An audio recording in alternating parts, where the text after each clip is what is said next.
Okay, so let me just pause and sort of say where we are in the course. So we're about to finish up the linear algebra unit. We're going to talk for a couple days about simulations, so Friday and into Monday. No, into Wednesday, because Monday's a holiday. And then we're going to switch over to the optimization unit, which will be about as long as the linear algebra unit, so probably 5-6 days. And then sort of depending on exactly how much time we have left, there are a couple of shorter units that I have planned. One on doing numerical integration and numerical differentiation, and one on doing principles and principles of graphics and actually implementing graphics. So that basically sort of fills out the rest of the term. Okay, so let's see, a quick note on sort of digits, comparing numbers of digits of agreement or accuracy if one of the numbers we know is accurate. So one of you came to me and was saying yesterday, well, how do we, if we think about, this is just a sort of simplification of the problem that we were talking about, that the student and I were talking about yesterday. How many digits or how many decimal places do these two numbers agree to was the question. Okay. So obviously, we probably don't need to focus too much on saying, okay, well, they agree in the first digit, which is sort of, I guess, the 0th decimal place. And then the question is, well, do they actually agree in the first decimal place or not? So I suppose from one perspective, you could say, well, if I'm just sort of thinking about that first position and I'm just truncating the rest of it, I would say, well, they agree. Yeah. No, I think I mean this. That would be, I guess, a different question. Yeah. That would, yeah. If we work through 1.08 versus 1.10, I think we would get to sort of the same conclusion, but with a different example. So on the one hand, you might say, well, okay, if I ignore the remaining digits, these actually agree to 1 decimal place. Right? On the other hand, if I think about what's the error or the difference between these two numbers, well, the difference between these two is 0.07. And 0.07, if we think of it in terms of orders of magnitude, is really essentially 1 times 10 to the minus 1. So this is, even so, this is obviously 7 times 10 to the minus 2. But if we think about rounding in orders of magnitude, we're really talking about something that's getting to be essentially this size of a number. So I guess from that perspective, we might say, well, they're really not agreeing to any decimal places because the error is of the order of magnitude of this position in the number. And I guess another way I think that you could think about this equivalently, you could say, well, okay, if I take each of these two numbers and represent them as the nearest 1 decimal place approximation, well, this is going to be 1.1, this is going to be 1.0, and these, then they don't agree in that position, which is just sort of another way of saying essentially what I said here about the rounding. So I haven't been very precise about, I've waved my hands a little bit when we've been when I've sort of thrown up numbers and demos on the computer and said, oh, these agree to approximately such and such decimal places. But if you want to be sort of more specific about it, I think this is how I would sort of think it through and decide exactly how many places. But obviously, if this were 1.05 and this were 1.08 or 1.04 and 1.06, and then you start doing the rounding, maybe you're not quite getting. There's sort of a little bit of slop here in terms of a precise answer to is it 1 decimal place or 2 decimal places in this particular case. Okay, so any questions or comments? Okay, so let's go back and finish off the QR decomposition. So I'd said already that there are these 3 different methods that are sort of standard methods for computing the QR. I think doing these householder reflections is the most, householder reflections is the most common. And then I gave you a hint of sort of what goes on with the Givens rotations approach to doing this, and then I'll say a little bit now about Graham-Schmidt orthogonalization. And you might think this is a bit of overkill, like why are we going through 3 different methods for coming up with this one decomposition? And the basic reason I'm doing this is because, as we'll see when we talk briefly about computation for the eigendecomposition and for the SVD, both of those involve ideas about householder reflections and Givens rotations. And so I think it's useful to just sort of see some examples with both of these in them. And so therefore it sort of makes sense to talk about both of them in the context of the QR. And then in terms of the Graham-Schmidt orthogonalization, I think this is a nice thing to look at because I think it just reinforces some of the ideas of sort of some of the basics of linear algebra, of sort of inner products and projections, and orthogonal matrices and orthogonal vectors and things like that. So I thought it was useful to sort of go through some of these details and see this, and that these general ideas of the reflections and rotations and the orthogonalization come up in a variety of contexts. Okay, so that being said, so the idea here is we're starting out with some X matrix, and we're trying to do a QR decomposition of it. So let's think about this X matrix in a sort of regression-like context, and think about, well, we've got these columns of this matrix, and I'm trying to produce a QR decomposition. And what do I know about the columns of Q? Well, I know the columns of Q should be unit 1 length, and they should be, each of the columns should be orthogonal to each other. So one way of thinking about the QR decomposition is trying to take this matrix X and transform it into a matrix Q, which has the properties I just said. And along the way, we're going to get the upper triangular R matrix as a result of having done that transformation of going from here to here.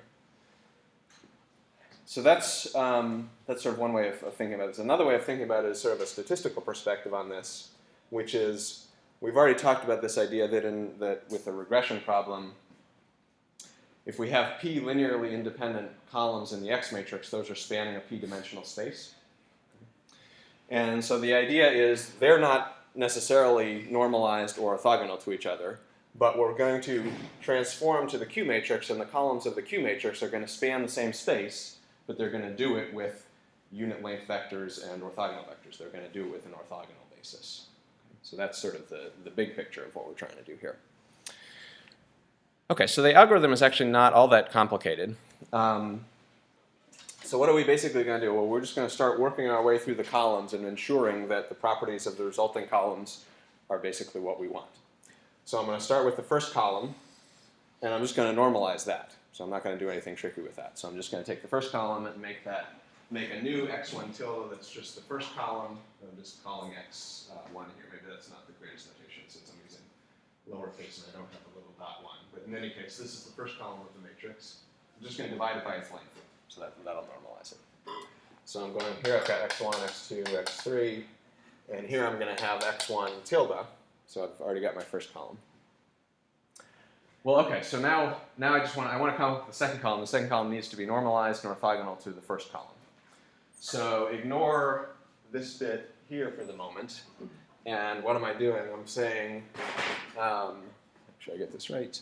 So x1 tilde transpose x2 times x1 tilde. So what is this?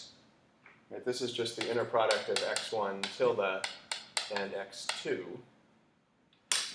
So basically, this operation, if you go back to the start of the unit, this is just coming up with a coefficient or a scaling of the x1 vector. Okay? So I'm projecting the x2 vector onto the x1 vector. So that's what that's doing. And then I'm basically subtracting that off from the x2 vector. So I'm taking the variation in x2 that can be explained by the pattern in x1, subtracting it off from x2. That's going to give me something that's orthogonal to the numerator is now going to be orthogonal to x1 because I've subtracted off the variation in x1 in the direction of x1. And then the next thing we need is that we need it to be unit 1. So now I'm just going to divide by the length of that thing that I've done the orthogonalization on. So that's x2. So okay, we've now produced x1 and x2. They're both unit length and they're orthogonal to each other. And now we need to basically work our way through the remaining columns. So the first part of this next step is, okay, so we've already orthogonalized x2 with respect to x1 tilde. And then the next part of the second step is we're going to find these interim vectors that are orthogonalized but not normalized, orthogonalized with respect to x1 tilde.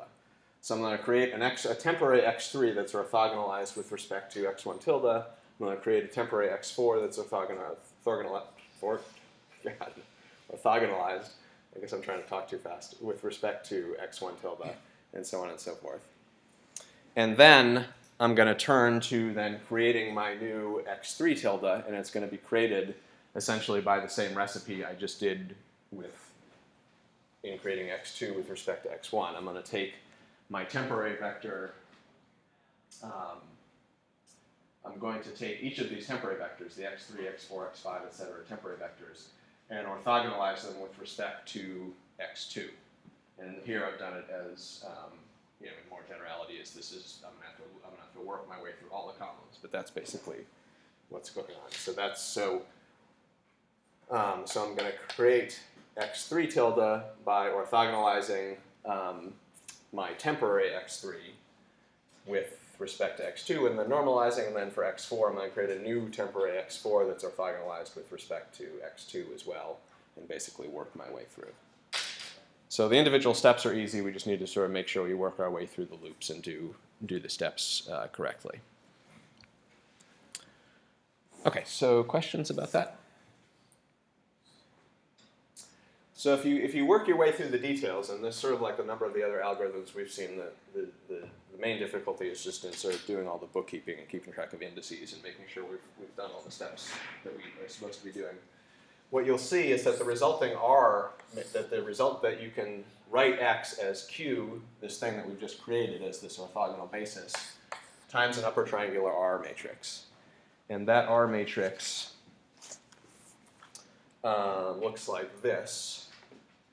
So it's going to be the norm of x, 1 here, and then it's going to be x1 tilde, x2 transpose in the 1, 2 position, and down here it's going to be the norm of x2 minus x1 tilde transpose x2, x1 tilde, and this is going to be x1 tilde transpose x3, and so these on the diagonal are going to be these denominators that we use to do the normalization, and these on the off diagonals are going to be these scalings where we projected the vectors onto the already normalized vectors. And then down here we're going to have zeros. So this basically comes from having done the computation to create the basis vectors in the Q matrix.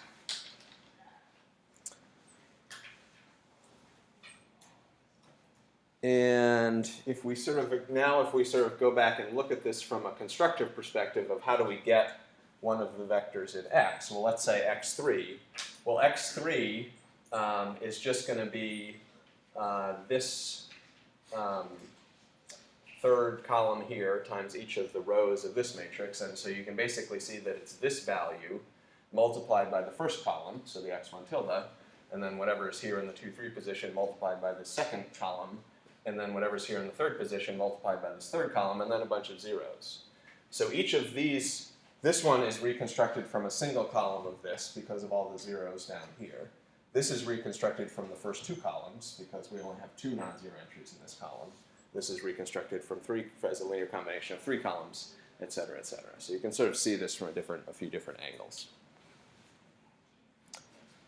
Okay, questions about that? Okay, so what I've talked about so far in terms of these various decompositions is basically, I don't know exactly how old the technology is, but sort of 20, 30, 40 years old technology. It's the technology that's embedded in the linear algebra package, which is sort of the standard for doing linear algebra on a computer. More recently, over, say, the last 10 years or so, there's been a lot of focus on doing computations in parallel, and that could take basically 2 forms. One is we could just think about, okay, I have one computer, I have shared memory, I have a number of different cores. Can I split up the computations in such a way that I can take advantage of those different cores and therefore speed up my calculation? Can I parallelize in a multi-core setting? And so there are a variety of algorithms that do these different computations, like Cholesky or LU or QR, where you're basically splitting up the original matrix into blocks, doing some specific blockwise manipulations, and then basically relating those, then basically taking the results of those blockwise manipulations and doing some additional computations to come up with the answer. So that's sort of vague, but I just wanted to mention that. And then the other flavor of this is, can we do some of these computations with very big matrices in a distributed computing system where we've got multiple different computers or multiple different nodes and they're not sharing memory? And there, so one of the names of the game is going to be trying to avoid having too much communication between the different nodes as we do the different pieces of the calculation. So there's been a lot of work on these various algorithms all in these different parallel contexts. I want to mention one of these for the QR, which is kind of cool and fairly straightforward, so it makes for a nice example. So suppose we're trying to do a really, really big regression in the following sense, that I don't have all that many covariates, so P maybe is not that large, maybe P is 10 or 100 or maybe even 1,000, but N could be millions or billions. Okay, so I've got a really tall, skinny X matrix. And maybe it's even the case that I can't fit that entire X matrix into memory on a single computer, or maybe I can't even fit it onto the disk on a single computer. Okay? So the idea is there's actually a fairly straightforward decomposition I can do that does the QR decomposition in blocks in a way that you could do it in a distributed fashion. So here's an example of doing it where I'm going to split up my tall and skinny X matrix into 4 different blocks. Okay, and I'm going to call them X0, X1, X2, and X3. These X's these subblocks might be distributed across different computers, for example. I'm going to do the QR decomposition on each one of those. Okay, so the idea is that hopefully that won't be too bad as a computation, even if the QR on the entire huge matrix would be a big problem. Okay, so the result is I get R0, R1, R2, and R3. And let's say this is n by p, so each one of these is n over 4 by p. You don't have to do it as 4 blocks, but this is just a concrete example of doing it. So I'm going to end up with a p by p matrix for each of these r's. So that's actually going to be quite manageable, because I've already said p is not too bad.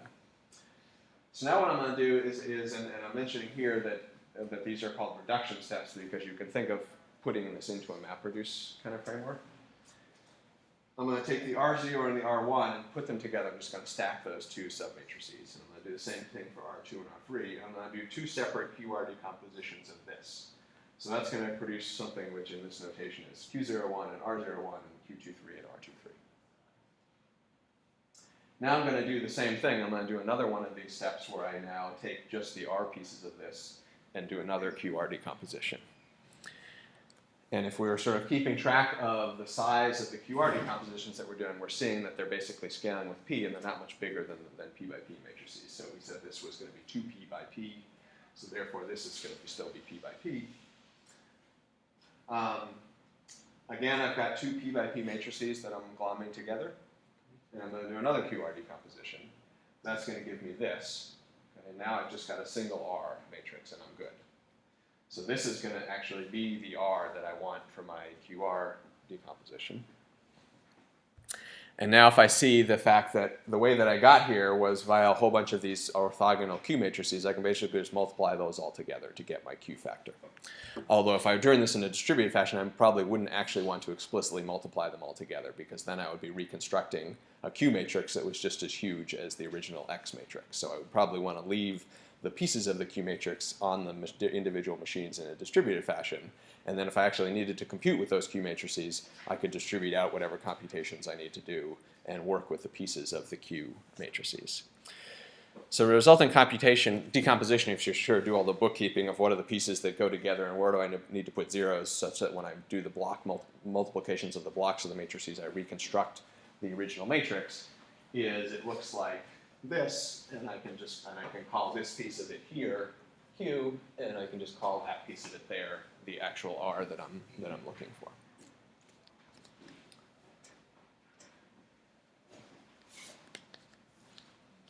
Okay, so any questions about that? And you could look at these and just sort of play around with the dimensions and make sure that the dimensions match up here. But as long as you sort of work through it correctly, they will. And if you're interested in this, there's a paper here actually by a group here from Berkeley who developed this, if you want to look at the details in more detail. There's also a way of doing this where I don't actually have X. Suppose I'm just working on a single computer and I want to process this in what's called an online manner.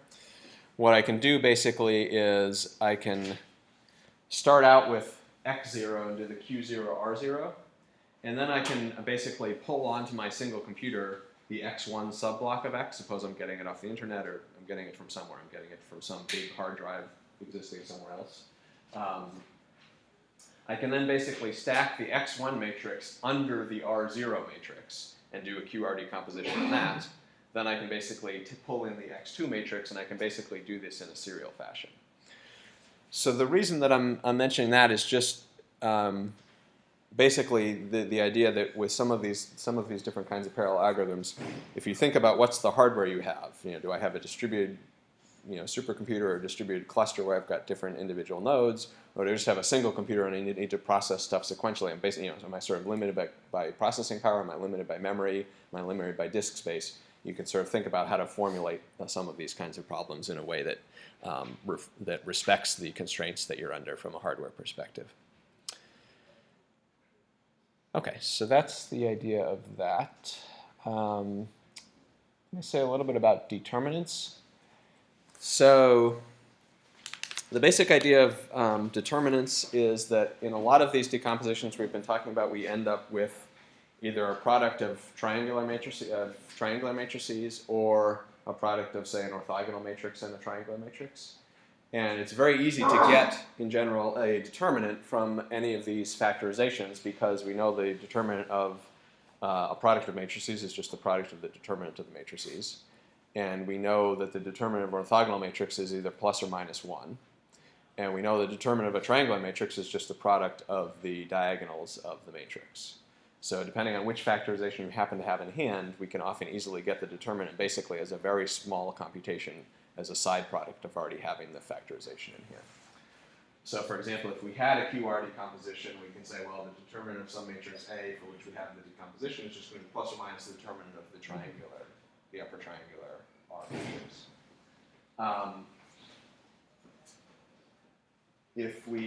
Another thing that is useful to know is if we have a matrix like a cross product like A transpose A, we generally are not going to need to create A transpose A and then do some sort of factorization or get the determinant from that. We can just work through the fact that if we have the factorization of the original A matrix, so now suppose A might not even be square in this case, well, that's just going to be the determinant of what I'm calling R1 here. Remember, we talked about the tall, skinny QR that you just basically you get a matrix where you have the upper triangle and then you've got a bunch of zeros here. So the R1 is that upper triangle, the upper piece, the upper block. So the determinant of A transpose A is just the determinant of that triangular factor squared. So there are a lot of tricks like this that if you're thinking about calculating the determinant, just sort of go back to the factorization and think about, well, what would I need to do to calculate the determinant from the different pieces of the factor? And usually it'll follow through in a quite straightforward manner. And if we know that a matrix is positive definite, we don't even need to worry about whether it's plus or minus 1 coming from the orthogonal piece of the factor if we have an orthogonal factor in our factorization, because we know a positive definite matrix has a positive determinant, so we don't need to even consider that piece of it.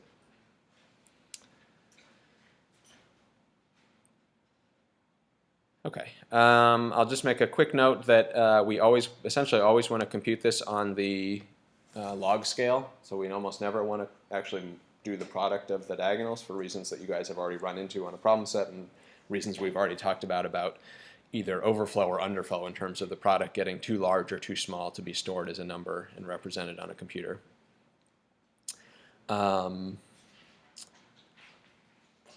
Yeah, so I think that's all I want to say about determinants, which is mainly just don't be naive when you're calculating them. Think about it a little bit, and there's usually a pretty easy solution to it.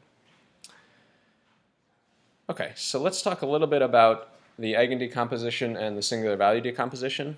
I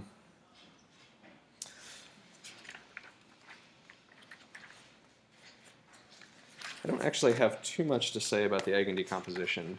We've already talked about how can we interpret eigenvalues and eigenvectors in a sort of statistical context in terms of variances of different independent sort of components of variation. there's this notion of this thing called the spectral radius of a matrix that relates to the maximum magnitude of eigenvalues, and we're going to come back to that, I think, when we get to optimization, because it determines, for some iterative algorithms, it determines how fast does the iterative algorithm converge when we're doing an optimization. So we'll probably come back to that a little bit.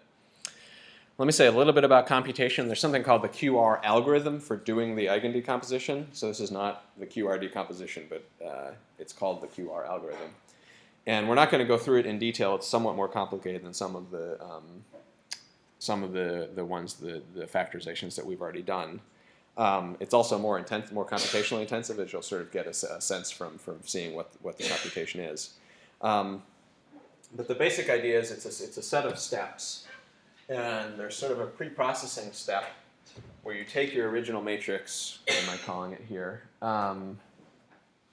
So we take our original matrix A, for which we want to get an eigendecomposition. Let's suppose that that this is a matrix for which I do have an eigendecomposition, just gamma lambda gamma transpose. And you can reduce it to something called upper Hessenberg form, which is an upper triangular matrix, except the first subdiagonal is not zeros. So it's basically an upper triangular matrix of the sort we've been talking about. But then on this subdiagonal, there are also non-zeros. So one way that we could get a matrix like this is using technology of the sort that we've already seen. We could use Householder reflections, for example, to zero out these elements of the matrix. So we've already seen what that would look like. And then it turns out that folks have worked out that you can then use a QR decomposition, and basically what you're going to do is you're going to apply a whole bunch of Givens rotations to a sort of transformed version of this matrix, and the result of doing those Givens rotations is basically going to be to zero out this upper triangular portion of this matrix without injecting non-zeros back into this portion of the matrix. So it's a little bit more complicated than I think is worth getting into. But I think the basic thing that I want to point out here is that if you did need to go into and look at the details, if you understand the idea of these Householder reflections and you understand the idea of the Givens rotations, it's just a matter of sort of putting those pieces together in the right combination to get out an algorithm that will give you the eigendecomposition. So that's sort of the main thing I wanted to mention there. And then in some cases, you don't actually need all of the eigenvectors and all of the eigenvalues from a matrix. You might just need, say, the first eigenvector and the first eigenvalue, or the first few pairs of eigenvectors and eigenvalues. And for that, this is something many of you have probably seen in linear algebra. There's something called the power method. And so you can basically start with some vector x0, and basically multiply that by the matrix A many times. So A times A times A times A times A times x0, just noting that as A to the t. And the result of that is that's going to converge to the eigenvector that corresponds to the largest eigenvalue. And then you can extract the eigenvalue as a result of that. And there are ways to sort of extend this to find some number of eigenvalues, not just the first one. I think I put this in the demo here, so it's just kind of cool to see. Oh, actually, I'll just mention this too. I forgot to say this, but I coded up just a little example of doing Gram-Schmidt for the QR decomposition. So I'm just creating a random X matrix. I just put some random normals in there. And now I'm going to fill in my Q matrix, and I'm going to do it just by I created these little helper functions that either normalize a vector, orthogonalize two vectors, and this is just the L2 norm function that I use in my normalize function. So if I do this is just me writing out in code what those steps of doing the normalization and the orthogonalization in that iterative fashion for a matrix that has 4 columns.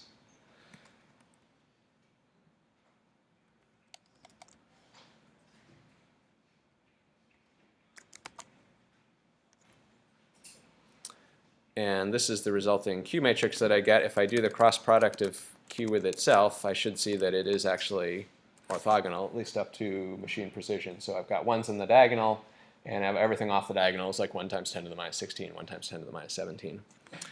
And I could actually compare that with doing the explicit QR decomposition using the QR function, which just calls LAPAC. And if I looked and compared, for example, Q, so this is the Q that I created. Oh, I guess there are only 4 columns. And here I'm going to pull out the 4th column of what it did, and you can see that they're exactly the same. In some cases, there's going to be a non-uniqueness that you could take one of the vectors and multiply it by -1, and that's also going to give you an equivalent QR decomposition. So sometimes we'll see, for example, here we see that in when I just did this, or did the QR decomposition sort of manually by hand, I got this vector. From R, I got essentially the equivalent vector, but this is just -1 times that vector, for example. And that's just that there's a non-uniqueness in the decomposition, but these are essentially equivalent answers. Okay, so that was a little bit off topic since I'd forgotten to show that before. But here's an example of using the power method to find eigenvectors and eigenvalues. So I'm going to do the full eigendecomposition with R as eigenfunction, but then I'm going to use the power method to come up with the first eigenvector and first eigenvalue by just starting with some arbitrary z1 vector there, and I'm going to, the recipe is basically multiply by z1, and then you have to normalize z1 before you loop back and do the next multiplication by a. And if we do that, what we see is that this will, I just printed out the successive iterations. I probably didn't need to do this many, but after many, many iterations, what you'll see is it's converged to this vector. This was the previous iteration. You can see there basically is very little change from here to here, so it does look like it's converged. This is the first eigenvector. And if I want to pull out the first eigenvalue, well, I can just do that by basically dividing, just taking the usual equation for an eigenvector and eigenvalue pair, and just finding, I've found, maybe z is a bad notation to use because I use z as the vector that I started with. But once I've found x and I know what a is, then I can just pull out what lambda is. And so in this case, I'll see that the first eigenvalue is that, and if I looked at the eigenvalues from the R decomposition, I'll see that I did indeed get a pretty accurate representation of the first eigenvalue using my sort of direct calculation relative to doing the full decomposition here. Questions? Okay. So let me talk a little bit about singular value decomposition. I'm going to sort of go through it in the same spirit as I just went through the eigendecomposition, which is just hit a few highlights. Okay, so the basic idea of a singular value decomposition is we start with some matrix, what am I calling it here, A, and let's suppose that this matrix is n by m, and that n is bigger than m. We could always transpose if that were not the case, so I'm going to start with some matrix that looks like this in shape, and oftentimes we're going to see a sort of quick example of this. Oftentimes we could think of this as in a sort of regression-like context that I have observations and covariates or features, so that the columns are sort of the features of the covariates, the rows are the observations, and we know that we can come up with a singular value decomposition where u and v are orthogonal, and those contain what are called the left and the right eigenvectors. And D is a diagonal matrix where the diagonal elements are non-zero. So you can represent the dimensions of these things in some different ways, depending on whether you sort of fill out some additional rows and columns with zeros. But one nice way to think of this is if this is an n by m matrix, this matrix U is going to be n by k. This diagonal matrix is going to be k by k, where k is the rank of the matrix A. So if we had linearly independent, so suppose we have m less than n, and we did have linearly independent columns, then k is going to be the same as m in that case. And then B transpose is going to be k by m. So the elements in the D matrix are called the singular values. Another thing to note here is if we were trying to decompose something like A transpose A or A transpose, then you can just see that if I just plug the SVD decomposition in for A, transpose in for A, what I'll get out is A transpose A is VD squared V transpose. So I can do the singular value decomposition, and that will give me an eigendecomposition on either A transpose A or A transpose. So there's a nice connection between eigendecompositions and singular value decompositions for that particular case. Okay. What else did I want to say here? Let me say one more thing about, once I have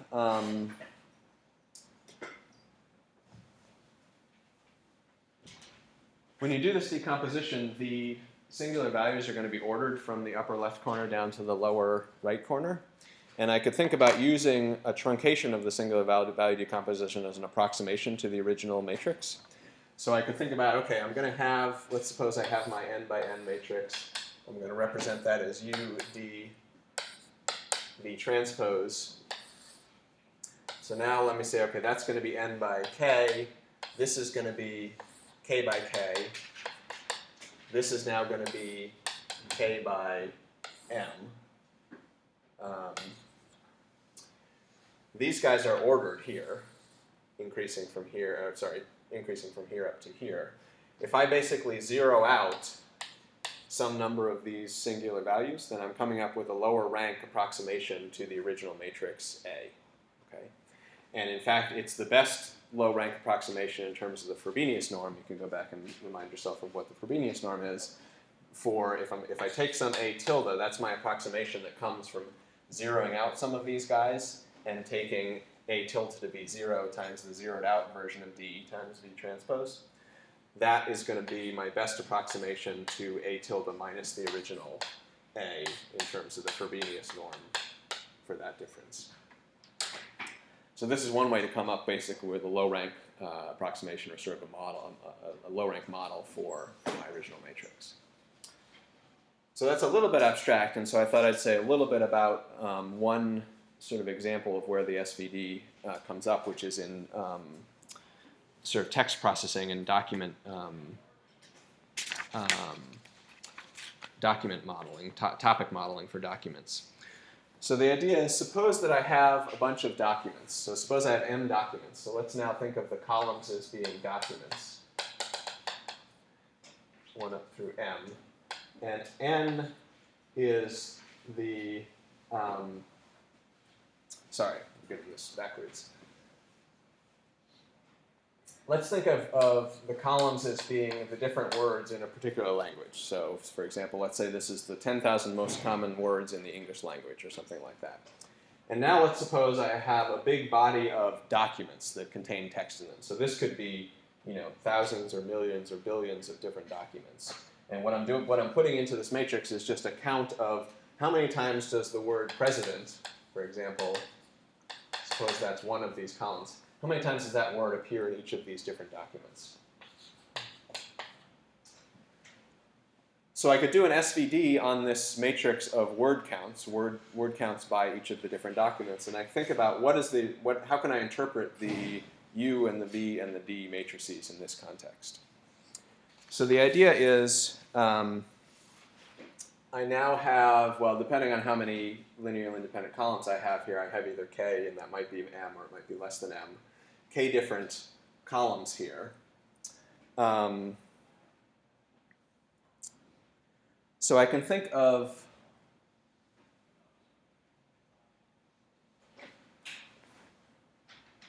let's see, I'm sort of I think I got myself reversed in my notes here.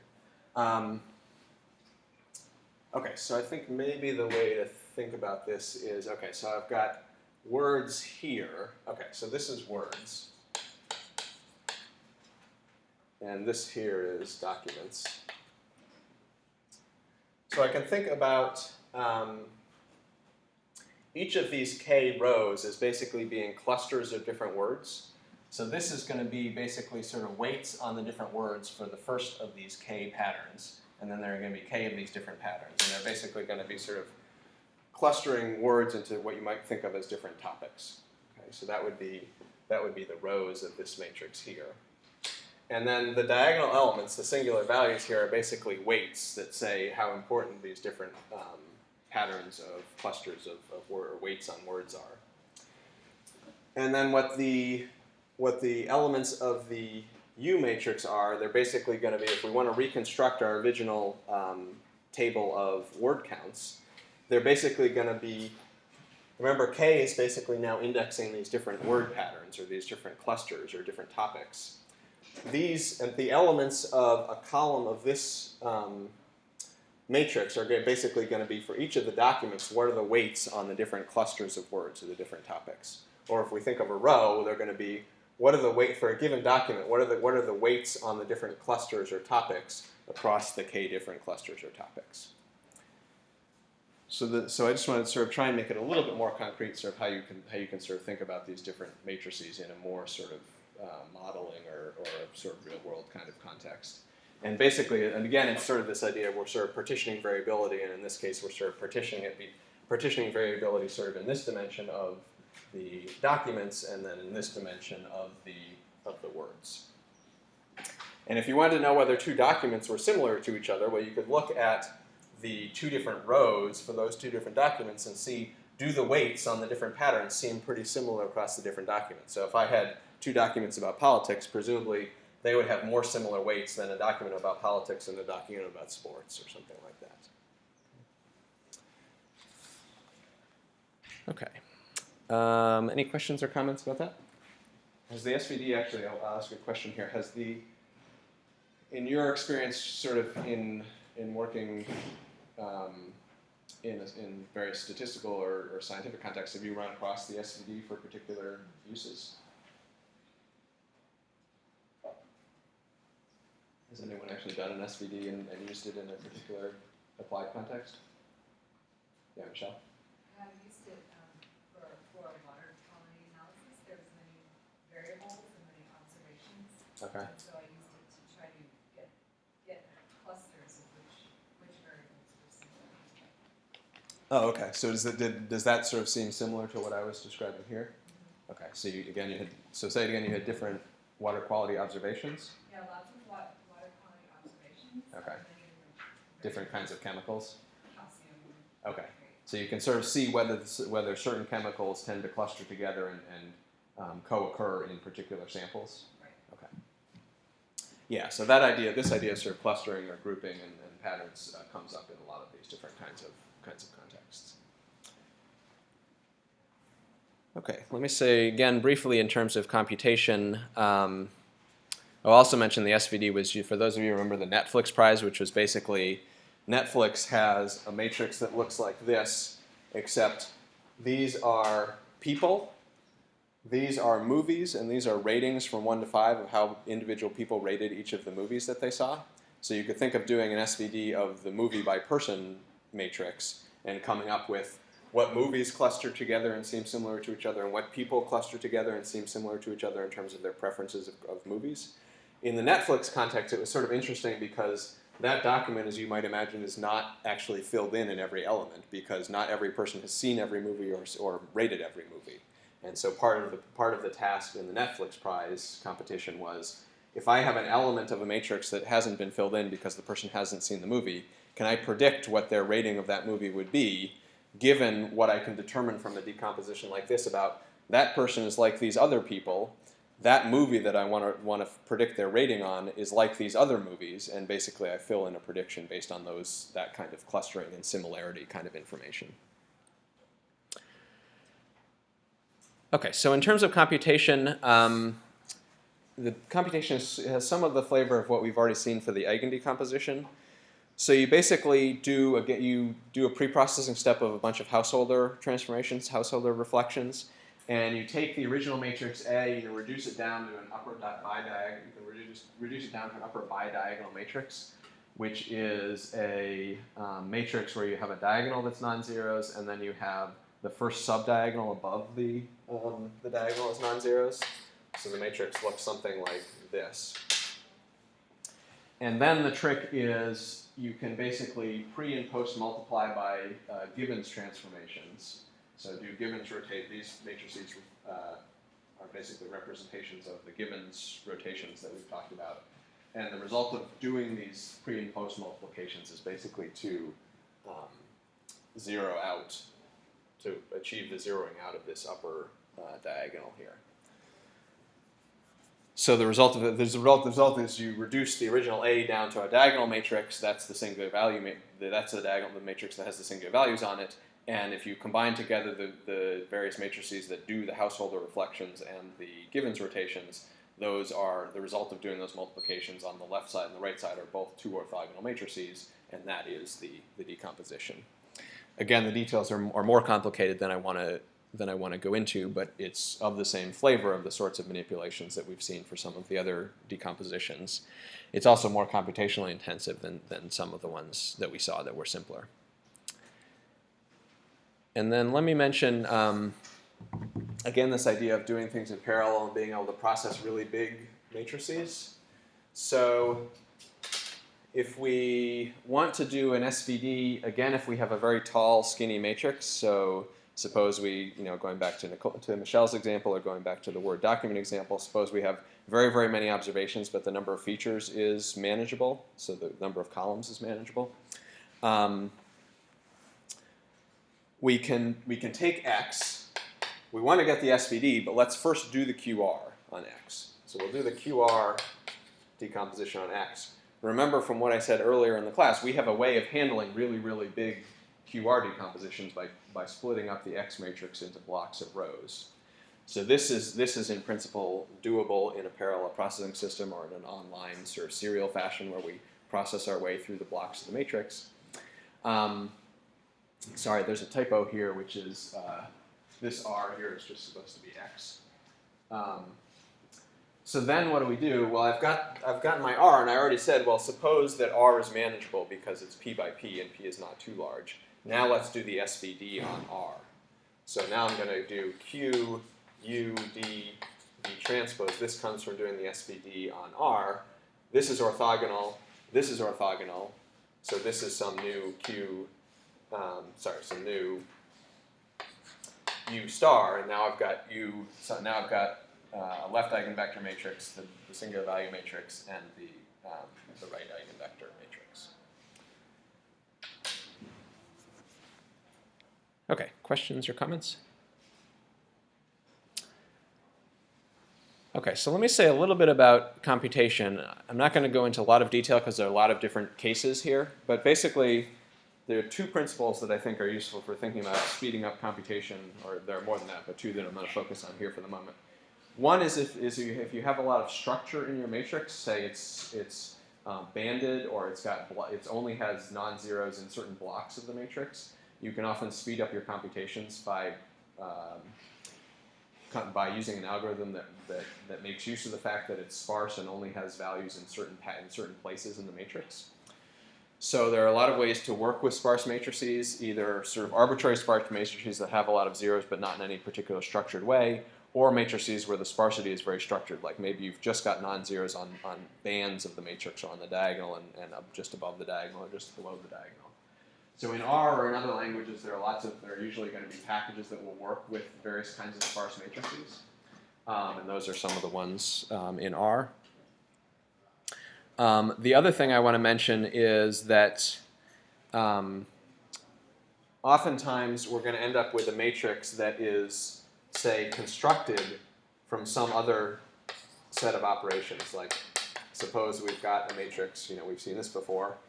A is some X transpose X. Well, instead of directly just trying to factorize A, it's often going to be a smarter strategy to realize that, oh, that was constructed from some other matrices. I can actually do a decomposition that's faster to do on the pieces that were used to construct the matrix, and then I can come up with whatever computation I want to do with A in terms of the factorization of the pieces of each of the pieces and the resulting how that sort of comes together. So anytime if it's the case where somebody didn't just give you a matrix, that you constructed the matrix from other pieces, you can often do a smarter computation by taking the pieces and then doing the computation with the pieces instead of doing the computation with the matrix that results. All right, so I'll leave off there. I'll say a few more things about along these lines at the start on Friday, and then we'll launch into the simulation unit.